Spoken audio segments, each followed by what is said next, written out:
For 3 years, Adrian believed his wife, Mara, was nothing more than a poor crippled woman he had rescued from pity and regret. He never noticed the quiet calls she took at midnight, the lawyers who bowed before her, or the strength hidden behind her trembling smile. Unaware she was pretending, he chose betrayal. To win a promotion, he dumped her coldly, signed divorce papers without looking back, and rushed to marry his boss's spoiled daughter, certain he had traded weakness for power. But Adrian did not know the woman he abandoned had just inherited a billion-dollar empire. He did not know the company his boss worked for answered to her board. And he definitely did not know she would arrive at his glittering promotion party, not as an unwanted ex-wife, but as the new chairman everyone had been waiting for. When the doors opened and Mara stepped in, the room froze. His boss turned pale. His bride-to-be dropped her champagne. Then Adrian realized the promotion, the marriage, and his future were all in her hands. What he did next left everyone speechless, because the man who had discarded her suddenly fell to his knees before the crowd in terror. To understand why Adrian Vale trembled that night, one had to go back 3 years, to a rainy evening outside St. Mercy Hospital, when he first saw Mara Ellison sitting alone beneath the entrance canopy. She was soaked from the knees down, one hand gripping the handle of a worn cane, the other holding a paper bag of medicine against her chest. Her dark hair clung to her cheeks. Cars passed. People hurried by. No one stopped. Adrian had been younger then, not kinder exactly, but less cruel. He had not yet learned how to polish selfishness until it looked like ambition. He was only an assistant project manager at Colmont Industries, trying to rise in a company where men with richer fathers and louder voices passed him every quarter. He remembered seeing Mara's face turn toward the rain, not crying, not begging, just waiting. "Do you need help?" he asked. She looked up, her eyes were steady. "I need a taxi." "Where are you going?" She hesitated. "The North District." "That's fine." "I know." He had offered to drive her. She had studied him for a long second, as if measuring not his face, but his intentions. Then she nodded. That was how it began. Later, Adrian would tell people he had saved her. He would say Mara had been helpless when he met her, abandoned by family, poor, injured, with nothing but pride and a sad little smile. The story made him sound noble, and he liked the way people softened when they heard it. But the truth was different. Mara had never asked him to save her. She had asked for a taxi. At first, Adrian found her mysterious. She lived in a modest apartment with old furniture, paid rent in cash, and worked remotely as a consultant, though he never knew exactly for whom. Her right leg had been badly injured in an accident years before, and some days she moved slowly, carefully, with her cane tapping against the floor. On worse days, she stayed home and kept her pain hidden behind closed doors. She did not complain. That bothered him sometimes. People who needed help were supposed to act grateful. Mara, however, behaved like a woman who had survived storms he could not imagine and had no interest in explaining herself to anyone. They married after 6 months. Adrian proposed after a promotion dinner when his boss, Richard Cole, had praised him for being a man with discipline. Adrian felt powerful that night. He bought a modest ring and convinced himself that marrying Mara would prove he was loyal, humble, and good. Mara accepted quietly. "Are you sure?" she asked him. "Of course I'm sure." "No," she said, looking at him with those deep, unreadable eyes. "Are you sure you know what kind of man you want to become?" He laughed because he did not understand the question. For a while, their marriage was almost peaceful. Mara cooked when she felt strong enough. Adrian brought home takeout when she did not. They watched old movies. She listened to him complain about Colmont, about how Richard Cole favored executives who attended his golf weekends, about how promotions went to men who knew how to flatter. "You work hard," Mara would say. "Hard work isn't enough," Adrian snapped once. "No," Mara replied, "it never is." He thought she meant he needed strategy. He did not realize she meant he needed character. As months passed, Adrian's patience thinned. The small apartment embarrassed him. Mara's cane embarrassed him more. He hated the way restaurant hosts glanced at it before seating them. He hated waiting while she climbed stairs. He hated how people praised him for standing by her, as if her presence were a burden he had heroically chosen to carry. He began staying late at the office. That was where he met Liana Cole. Richard Cole's only daughter had returned from London with a degree she mentioned constantly and a position she had not earned. She was beautiful in a bright, expensive way, all perfume, diamonds, and sharp laughter. She called Adrian serious, as if it were a compliment. She touched his arm when she spoke. She praised his ambition. "You're wasted in middle management," she told him one evening. Adrian leaned back in his chair. "Tell your father that." "I already have." He looked at her. Liana smiled. "Daddy listens to me." That was the first hook she set in him. The second came 2 weeks later, when Richard Cole invited Adrian into his private office. Richard was a broad man with silver hair, a booming voice, and the confidence of someone who believed every room belonged to him. "Adrian," he said, pouring whiskey before noon, "you've been loyal." "I try to be." "You want senior director." Adrian's throat tightened. "Of course." Richard handed him the glass. "Then understand something. In this world, people judge the life around you, your home, your wife, your connections. You look like a man tied to misfortune." Adrian's fingers stiffened around the glass. Richard continued, "My daughter likes you, I like you, but the board wants polish, stability, a future." "I'm married," Adrian said, though weakly. Richard's eyes narrowed with amusement. Men change circumstances every day. That conversation followed Adrian home like a shadow. Mara was at the kitchen table when he entered, reviewing documents spread before her. The moment she heard his key, she slipped them into a folder. "What's that?" he asked. "Work. You never tell me anything about your work. You never ask with interest." He scoffed. "That's unfair." "Is it?" He looked at the plain walls, the old curtains, the cane resting against her chair. Suddenly, everything about the apartment felt like a cage.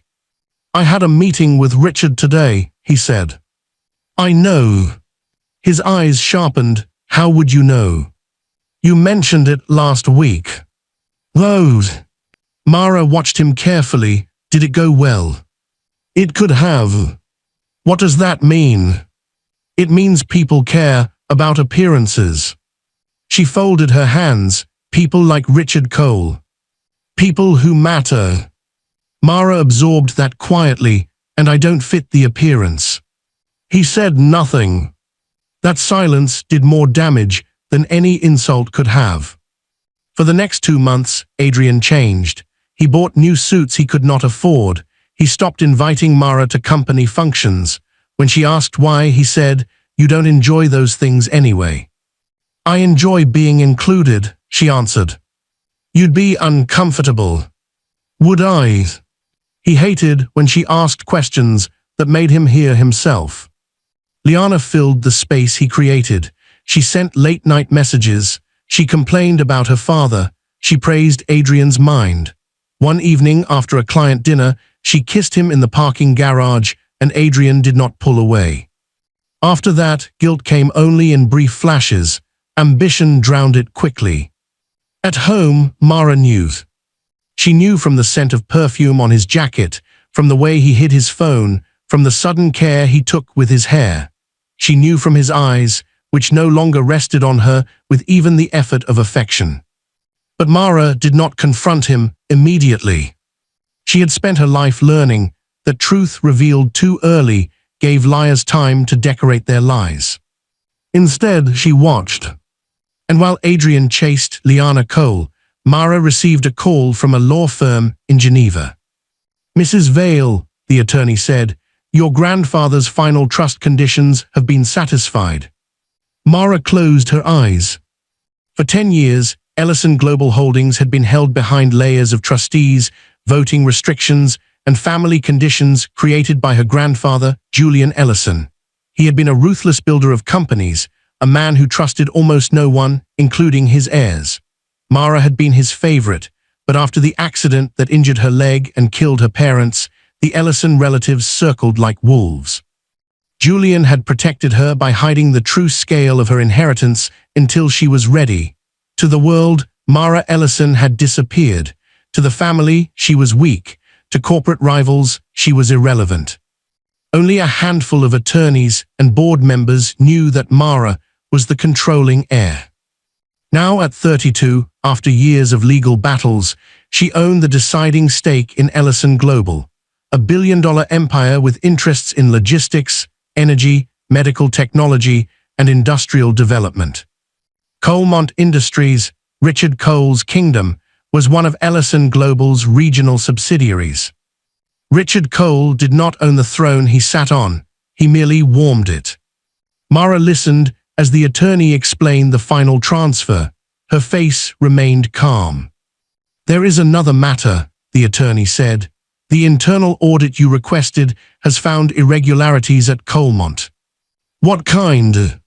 "Contract manipulation, promotion exchanges, possible bribery. Some executive appointments appear tied to personal favors."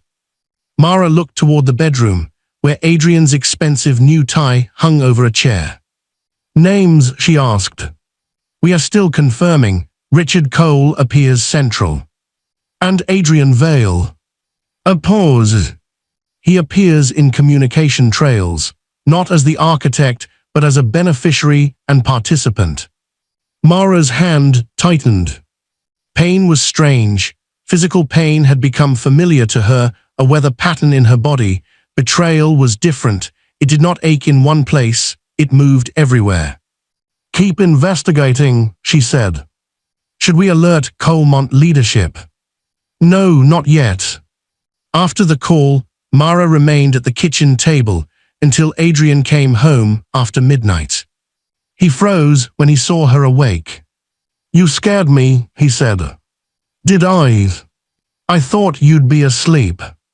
I thought you'd be home." He loosened his tie. "Don't start. I haven't said anything."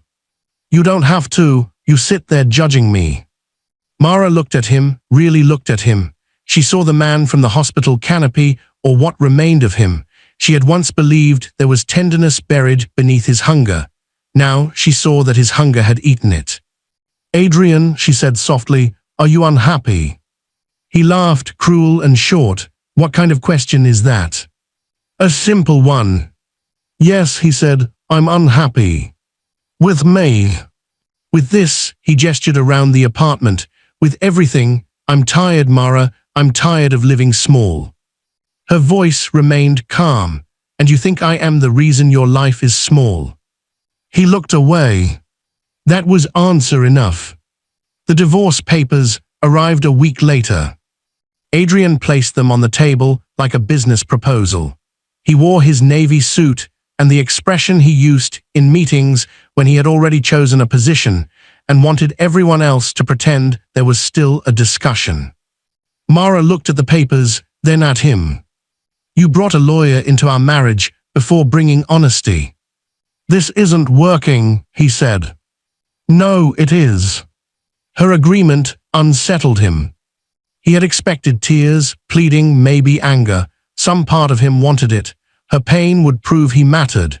Her desperation would excuse his cruelty by making her seem pathetic. Instead, Mara opened the folder. "You've signed already," she said. "I thought it would be easier." "For whom?" His jaw tightened. "Please don't make this dramatic." Mara laughed once, softly. There was no humor in it. "You end a marriage at breakfast and ask me not to make it dramatic. I'll provide support for a few months. I don't want your money." "You need it." She looked up slowly. "Do I?" Adrian mistook her question for pride. "Mara, be realistic. You have your consulting, but we both know you aren't stable. Your medical bills, rent, transportation. You have made a long list of my weaknesses," she said. "Did it comfort you?" "I'm trying to be decent." "No," she replied. "You're trying to leave without seeing what you are." His face hardened. Fine, you want the truth. I can't drag you behind me anymore. I have opportunities now, real ones. Richard is making me senior director, Liana and I." He stopped. Mara's eyes did not move. "Liana and you." Adrian exhaled. "We're getting married after the divorce." The room became very still. For a moment he thought he saw something break in her, not loudly, not visibly, just a dimming, as if a candle behind her eyes had been covered by glass. Then she picked up the pen. "Where do I sign?" He blinked. "That's it. You wanted freedom. I am giving it to you." "Mara, do not say my name like you are the injured one." He closed his mouth. She signed each page without shaking. When she finished, she placed the pen on top of the papers and pushed them toward him. "There," she said. Adrian stared at the signatures. He should have felt relief. Instead, something cold moved through him. "You'll be okay?" he asked, not because he cared enough, but because he wanted permission to stop caring. Mara reached for her cane and stood. "One day, Adrian, you will learn the difference between someone being quiet and someone being powerless." He frowned. "What does that mean?" "It means goodbye." She moved past him toward the bedroom, each step slow but steady. Within 3 days, Adrian moved into a luxury apartment arranged by Liana. Within 2 weeks, news spread through Colmont that he was engaged to the boss's daughter. Within a month, Richard Cole announced a special leadership celebration at the Grand Marceau Hotel, where Adrian Vale would be introduced as the company's newest senior director. The promotion was not official yet, but Richard enjoyed ceremony. He liked applause before contracts. He liked making people watch power move from his hand to another. Adrian enjoyed it too. He stood in front of the mirror on the evening of the party, adjusting his black tie. Liana entered behind him in a silver dress that glittered like frost. "Daddy says tonight is important," she said. "For me or for him?" "For all of us," she smiled. "After tonight, people will know your family." Family, the word pleased him. He imagined old colleagues staring with envy.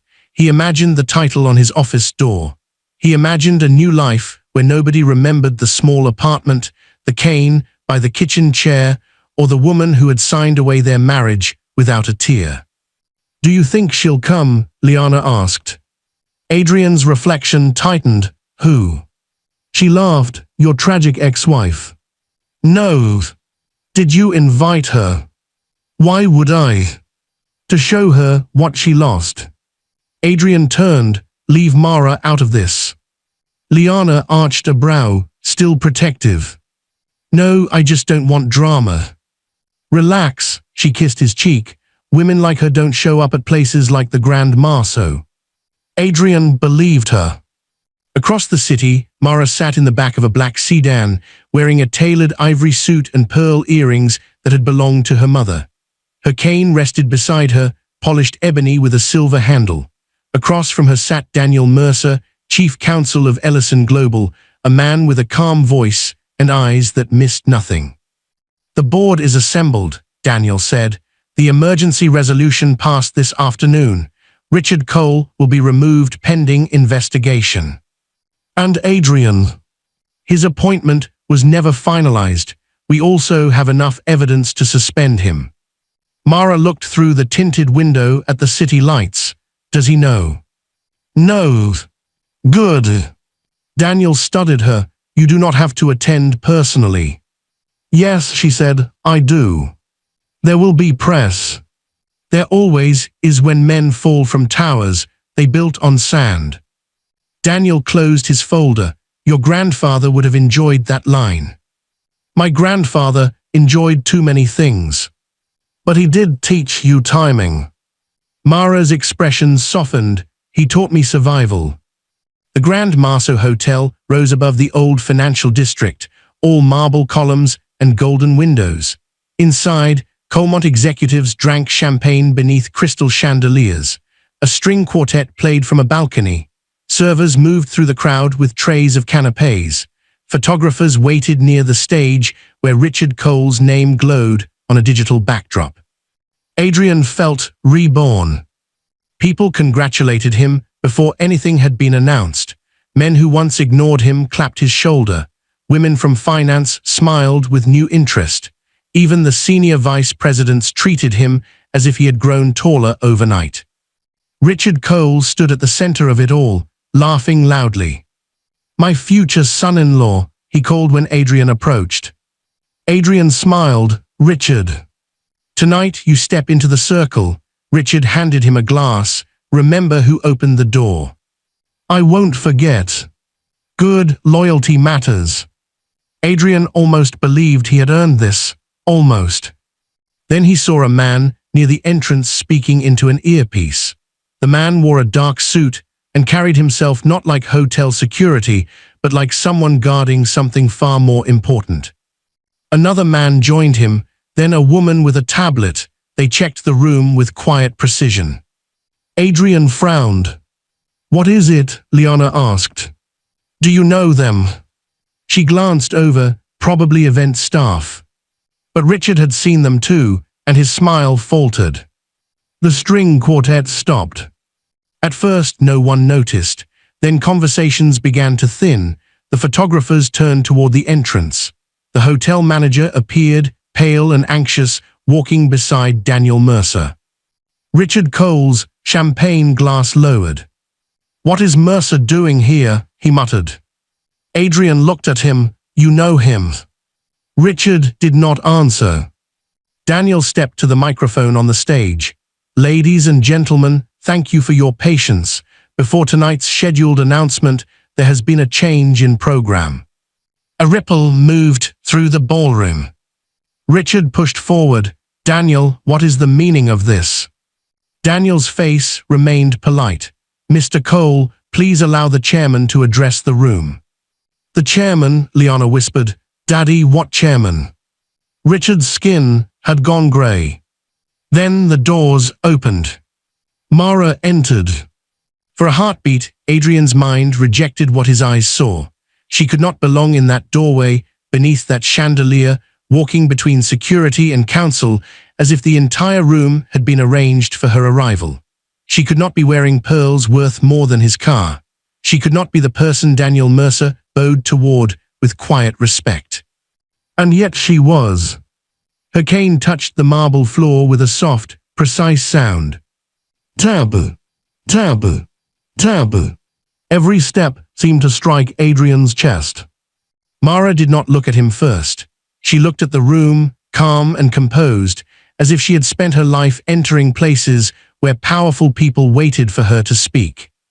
Daniel stepped aside. "Ladies and gentlemen," he said, "allow me to introduce Mara Ellison Vale, controlling heir of Ellison Global Holdings and newly appointed chairman of the Colmont Oversight Board." The ballroom fell silent. Someone gasped. A glass slipped from a waiter's tray and shattered near the wall. Liana's champagne dropped from her hand, spilling across the silver fabric of her dress. She did not notice. Adrian could not breathe. Mara Ellison Vale. Ellison. He had heard that name all his career. Ellison Global was the parent empire, the invisible hand above Colmont. Its decisions shaped markets. Its board could remove executives, dissolve divisions, acquire competitors, and end careers with a vote. He turned slowly toward Richard. His boss looked terrified. Mara reached the stage. Daniel offered his hand, but she did not need it. She climbed the 2 shallow steps carefully, refusing assistance, and stood before the microphone. "Good evening," she said. Her voice was not loud. It did not need to be. "I understand tonight was planned as a celebration of advancement, loyalty, and leadership. Those are meaningful words. Unfortunately, at Colmont Industries, they have recently been used to cover conduct that is neither loyal nor worthy of leadership." Richard stepped forward. "Madam Chairman, this is not the proper venue." Mara turned her eyes on him. He stopped speaking. "For years," she continued, "Colmont has operated with considerable independence. Ellison Global trusted its regional executives to uphold our standards. That trust was misplaced. A murmur spread through the room. Mara opened a slim folder. An internal audit has uncovered evidence of contract manipulation, conflicts of interest, coercive promotion arrangements, and misuse of corporate authority. Effective immediately, Richard Cole is suspended from all executive duties pending full investigation. Liana cried out, "You can't do that." Mara looked at her, "I can't." Richard staggered back, as if the words had struck him. Adrian's ears rang. He knew he should remain still, invisible, quiet, but panic does not respect strategy. He saw his promotion slipping away, his marriage alliance collapsing, his future turning to dust before the very people he had wanted to impress. Mara turned a page. The proposed appointment of Adrian Vale as senior director is also void. Mr. Vale will be placed under review for participation in improper advancement negotiations. Every eye turned to Adrian. Heat flooded his face. He looked at Mara, expecting anger, satisfaction, revenge, but she gave him none of those. Her expression was almost sorrowful. That hurt worse. Richard grabbed Adrian's arm. "Do something," he hissed. "What?" "Talk to her." Liana shoved him from the other side. "Adrian, fix this." "Fix this?" As if he had ever truly fixed anything in his life. Adrian stepped forward. His legs felt weak. "Mara." The sound of her name in his mouth seemed to disgust half the room. She waited. He swallowed. "Can we speak privately?" "No." A few people murmured. His pride cracked. "Please." "You chose a public celebration," she said. "You may endure a public answer." His hands trembled. All at once, he saw the small apartment again, the documents she had hidden, the quiet calls, the way she had asked, "Are you sure you know what kind of man you want to become?" He had thought she was beneath him. She had been above them all. Adrian's knees weakened, and then, before he fully understood what he was doing, he dropped to the floor. A shocked sound moved through the ballroom. Liana stepped back. "Adrian." But he was not looking at her. He was looking at Mara. "I didn't know," he said. Mara's face did not change. "That is not an apology." "I made a mistake." "That is not one either." He clasped his hands, humiliated but desperate. "Mara, please, I was pressured. Richard made promises." "Liana." "Careful," Mara said softly. "You are about to blame everyone except yourself." His mouth closed. The room watched in stunned silence. The man who had arrived as a rising executive now knelt on the marble floor before the woman he had discarded. "I was wrong," he whispered. Mara stepped away from the microphone and approached the edge of the stage. "You were cruel before you were wrong. There is a difference." Adrian's eyes filled with panic. "Don't destroy me." "I am not destroying you," she said. "I am removing the protection your dishonesty never deserved." Richard suddenly lunged toward the stage. "This is absurd. You think you can walk in here with an old family name and humiliate me?" Daniel signaled security, but Mara raised one hand. The guards paused. Richard pointed at her. "I built this company." "No," Mara said. "You managed one branch of a company my family built." "I know people on the board." "You knew people on the old board." His face twisted. "You ungrateful little." "Enough," Daniel snapped. Mara did not flinch. Richard looked around, searching for allies. No one moved.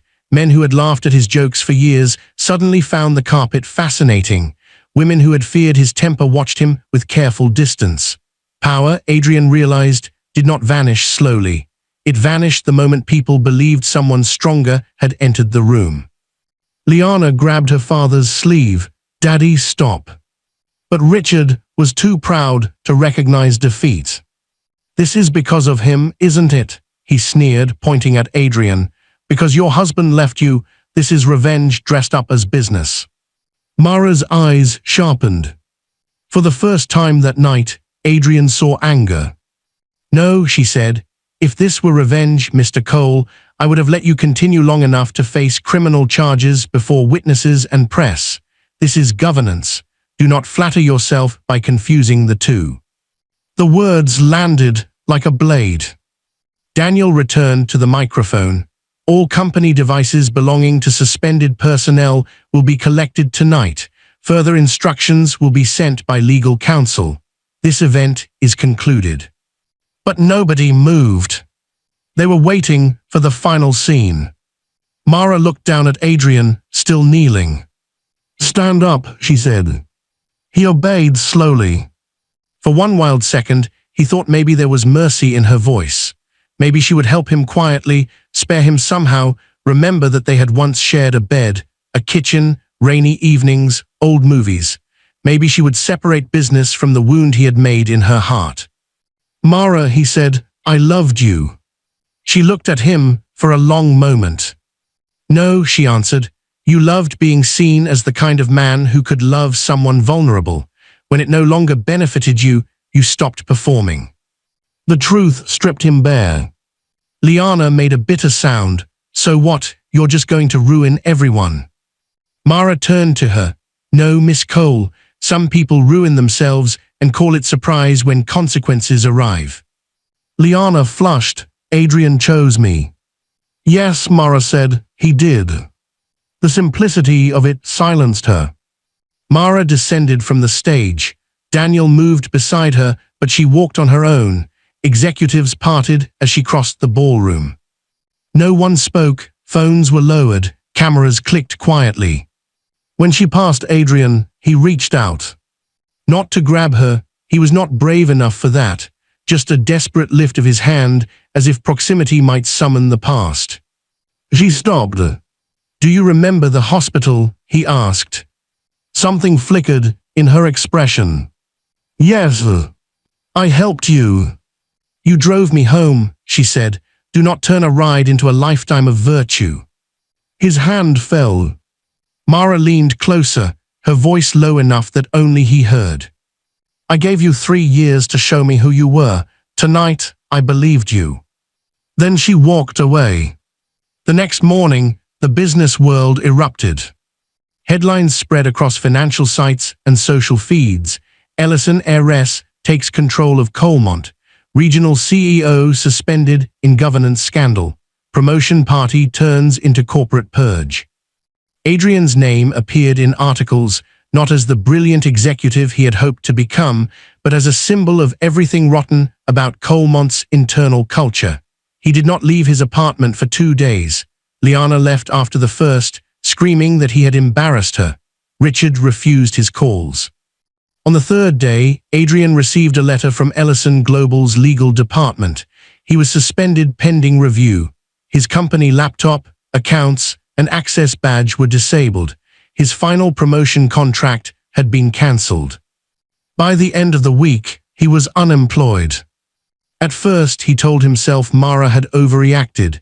He told himself she had planned it all out of bitterness. But each time he repeated the lie, it sounded weaker. Then the evidence leaks began.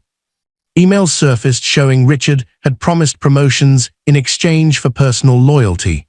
Messages between Liana and Adrian showed her boasting that she could make Daddy move him up. Adrian had replied with eagerness, flattery, and worse, comments about how his old life would soon be gone. One message wounded him more than the rest because he could not deny it. Liana had written, "Does your wife know she's being replaced?" Adrian had replied, "She'll survive. People like her are used to disappointment." He stared at those words for nearly an hour. People like her. What kind of man had written that? The answer came, unwanted, the kind Mara had seen all along. Meanwhile, Mara did not celebrate. The public imagined her triumphant, perhaps smiling in some penthouse while enemies collapsed. In reality, she spent the next weeks working 14-hour days with auditors, legal teams, interim executives, and frightened employees who did not know whether their jobs would survive the scandal. She made one rule clear from the beginning: punish wrongdoing, not ordinary workers. Coalmont's honest employees kept their positions, contracts were reviewed, not recklessly destroyed, departments were reorganized, Richard's loyalists were removed where necessary, a confidential reporting line opened, promotions were frozen until a fair process could be established. People expected Mara to be cold. Instead, they found her exacting. She remembered names. She asked junior analysts what they needed. She demanded wheelchair access improvements at every Coalmont office after discovering several buildings treated accessibility as an afterthought. She replaced the executive dining room with a shared leadership space. She cut private car benefits for senior managers and redirected part of the budget to employee medical support. Some executives hated her. Most employees did not. 3 weeks after the party, Mara visited Coalmont headquarters for the first full board session under her chairmanship. As she entered the lobby, employees stood awkwardly, unsure whether to clap. She spared them the discomfort by smiling first. "Good morning," she said. That was enough. By noon, the building buzzed with stories. The chairman had spoken to reception. The chairman had asked facilities why the east entrance ramp was too steep. The chairman had corrected a vice president who interrupted a junior manager.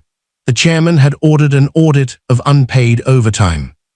Mara heard none of the gossip directly, but Daniel did. "You are becoming popular," he said as they left the conference room. "That sounds inconvenient." "It usually is." She smiled faintly. He hesitated. "Adrian Vale has requested a meeting." Her smile disappeared. "No. He has sent 5 emails. Then he has learned persistence too late. He claims he has information about Richard Cole." "Does he?" Daniel held out a folder. Some, not enough to excuse him, enough to be useful. Mara looked at the folder, but did not take it. "Handle it through legal." "Of course." As Daniel turned to leave, she spoke again. "Did he ask how I was?" Daniel paused. "No." Mara nodded once, then handle it through legal. Adrian's life narrowed quickly. Without Coalmont, his professional network vanished. People who once praised him now ignored his messages. Recruiters grew polite and distant after searching his name. Liana blocked him. Richard's lawyers advised all parties not to communicate. He moved out of the luxury apartment when he could no longer afford it and rented a small studio near the train tracks. The first night there, the heating failed. He sat on the edge of his bed in his coat and remembered complaining about Mara's apartment curtains. For the first time, he understood the difference between modest and miserable. Mara's home had been warm because she had made it so.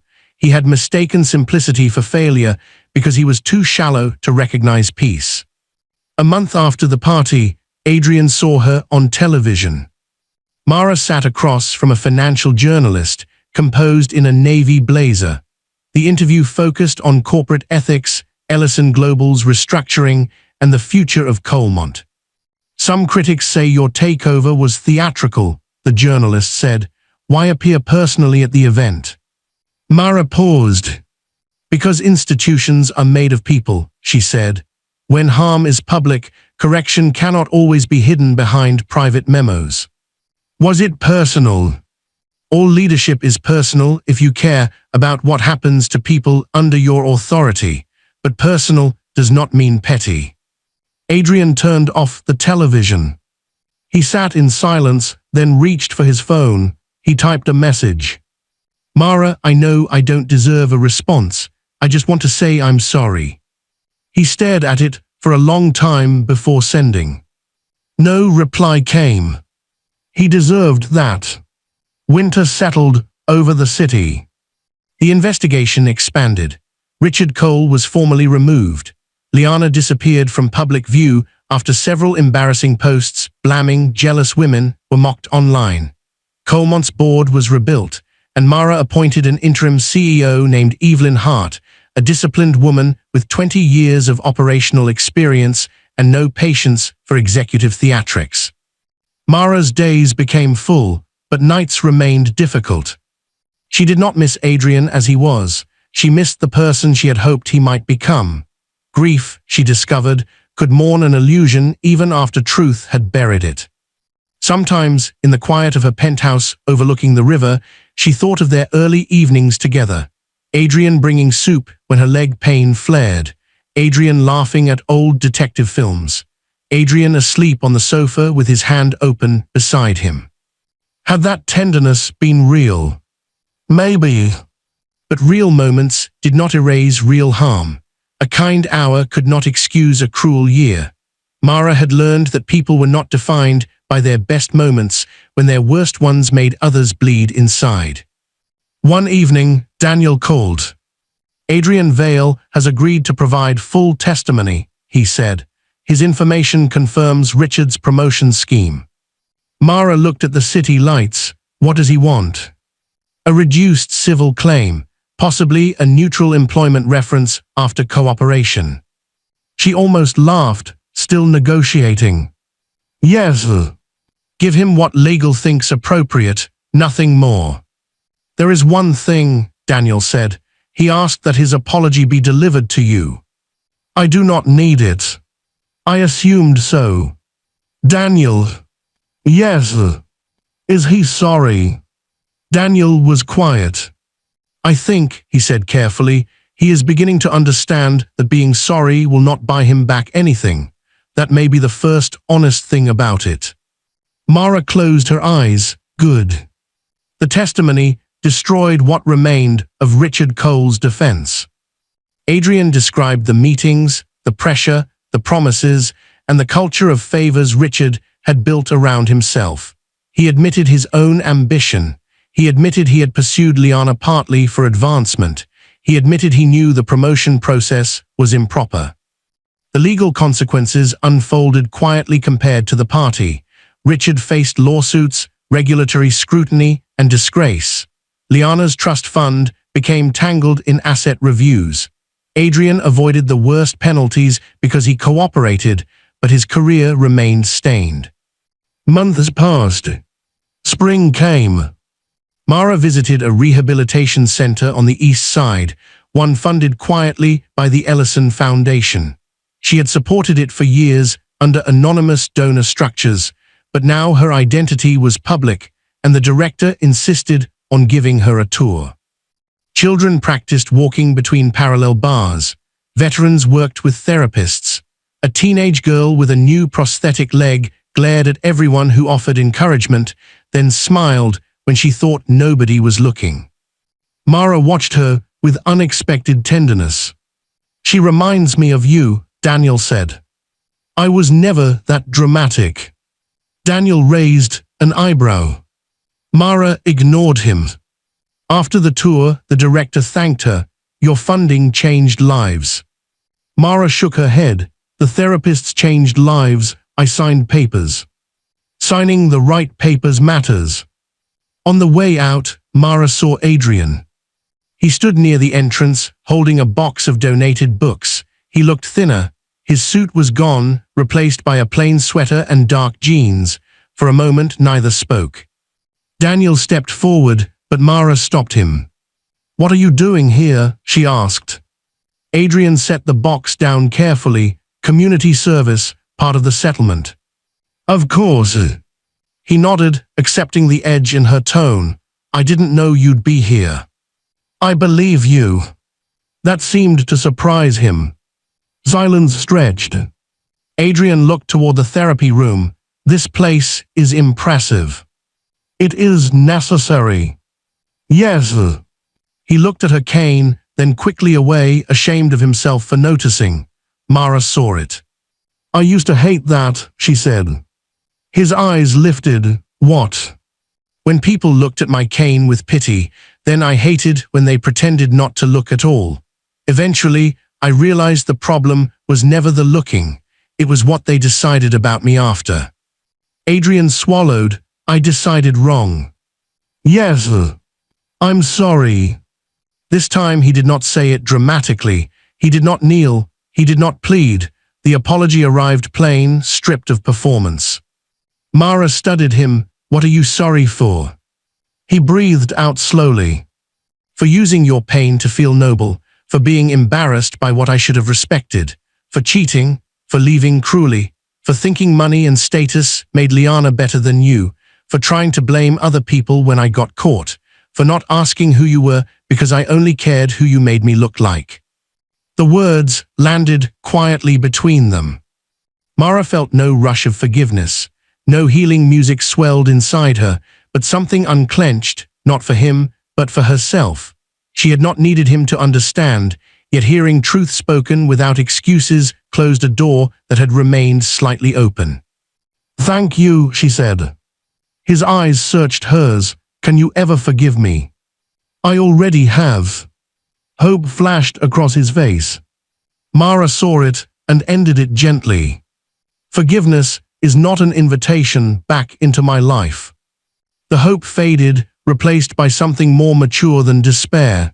Acceptance, perhaps, or the beginning of it. "I know," he said. "Do you?" "I'm trying to." She nodded, "Then keep trying." Adrian looked as if he wanted to say more, but for once, he chose restraint. He picked up the box. "Mara," he said. "Yes." "At the party, when I fell to my knees," his face colored with shame, "I thought I was begging you to save me, but I think I was really seeing myself for the first time." Mara's expression softened barely. "Then do not look away again." She walked past him toward the car. Daniel opened the door. As she settled inside, he glanced back at Adrian through the window. "That was generous," he said. "No," Mara replied, "it was finished." A year after the Grand Marceau incident, Colmont Industries held another event. This one was different. No crystal chandeliers, no champagne towers, no stage built for one man's ego. The gathering took place in the renovated headquarters atrium, where employees from every level stood together. The event marked Colmont's relaunch under new leadership, with transparent promotion policies, restored contracts, and a new accessibility innovation division inspired by employee proposals. Mara stood beside Evelyn Hart as the company unveiled its first major project under the new structure: affordable mobility technology designed through partnerships with rehabilitation clinics and engineers with disabilities. The press called it smart branding. Mara called it overdue. Before her speech, she moved through the crowd.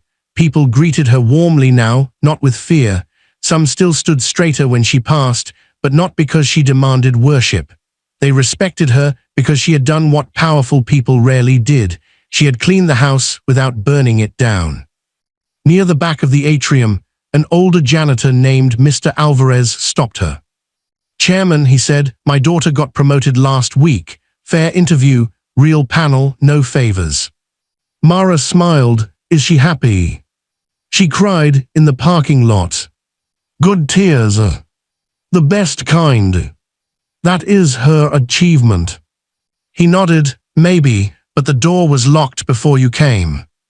Mara looked toward the stage, where Evelyn prepared to speak. "Then let's keep it open." When Mara finally addressed the employees, she did not mention Richard Cole. She did not mention Adrian. She did not mention betrayal, scandal, or revenge. She spoke about stewardship. "A company is not great because its executives are comfortable," she said. "It is great when people can tell the truth without fear, work hard without being exploited, and rise without surrendering their dignity." Colmont forgot that. Now we remember. Applause filled the atrium. This time, Mara allowed herself to feel it. Not as worship, not as victory over Adrian, as proof that pain, when carried honestly, could become something useful without becoming cruel. After the ceremony, Daniel handed her a tablet. "There is one message you may want to see."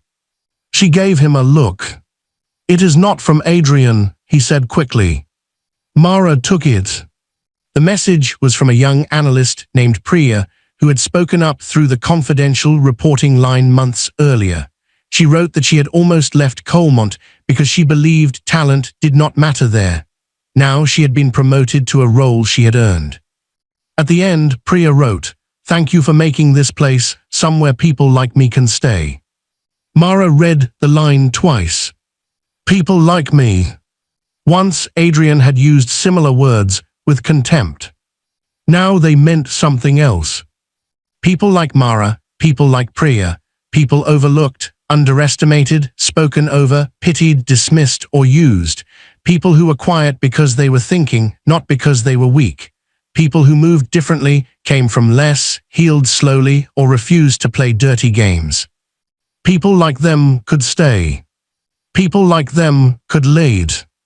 That evening, Mara returned home alone. Her penthouse was no longer silent in the same way. It was peaceful now. On the wall near the windows hung a photograph of her parents, young and smiling beside the sea.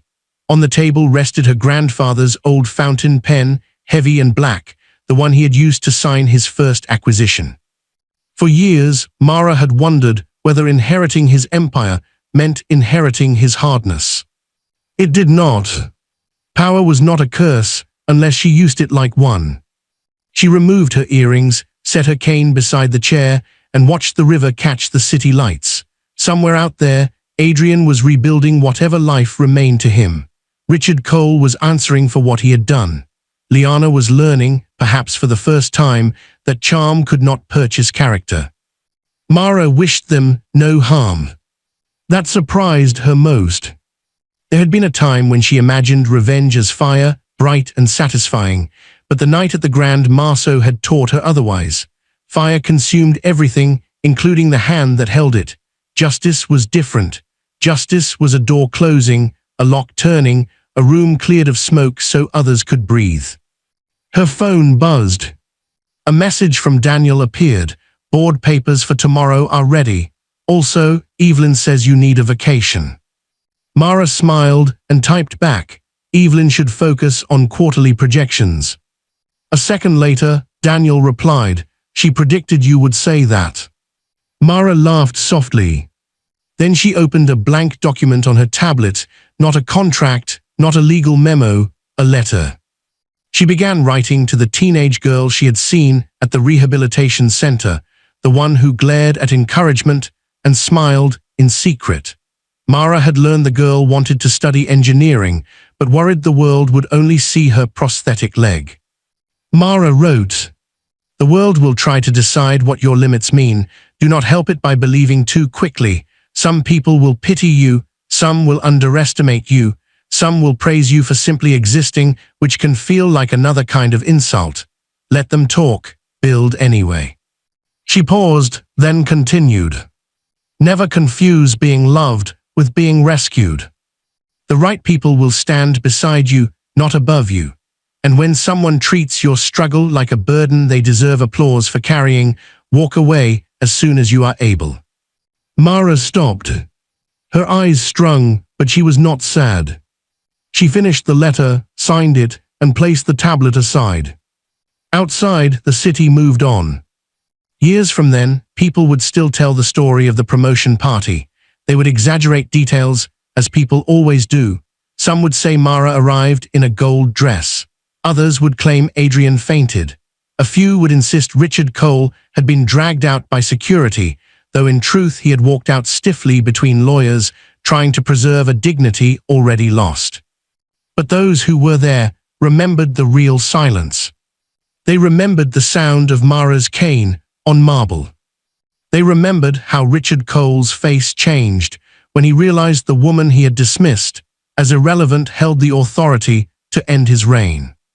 They remembered Liana's champagne glass falling. Most of all, they remembered Adrian Vale dropping to his knees, not out of love, not out of honor, but because the truth had finally become more powerful than his lies. For Adrian, that moment became the dividing line of his life. For Mara, it became something else, the last day she allowed betrayal to define her. The world had once seen her as a poor, broken woman abandoned by an ambitious man. Then it saw her as an heiress, a chairman, a force. But Mara knew she was more than both stories. She was the woman who had survived the accident. The woman who had loved and lost. The woman who had signed the papers. The woman who had entered the ballroom. The woman who had walked away. And she never again mistook anyone's inability to value her for proof that she was worth less.